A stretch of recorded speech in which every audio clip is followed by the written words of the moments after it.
Hi everyone, my name is Vincent and today I'm going to talk about cost estimation in civil engineering. So first I'm going to talk about what is cost estimation in civil engineering.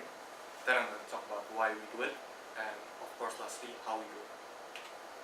So cost estimation in civil engineering is the forecasting of the cost of materials, labor and equipment needed to build a structure.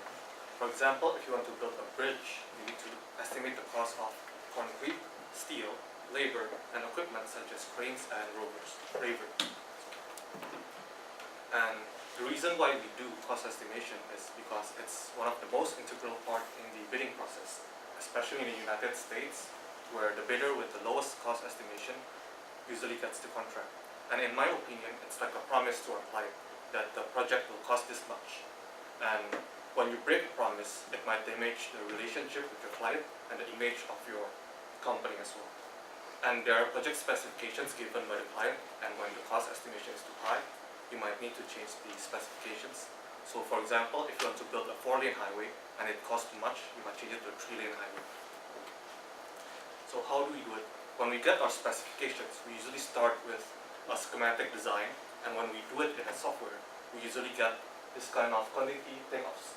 And this is from my past class project, and as you can see, there are many different sizes of steel, as well as the different quantities of each steel, as well as the total weight. And a preliminary estimation, which is a rough estimate, we only use the total weight and multiply it with the cost per pound or cost per tonnage of steel.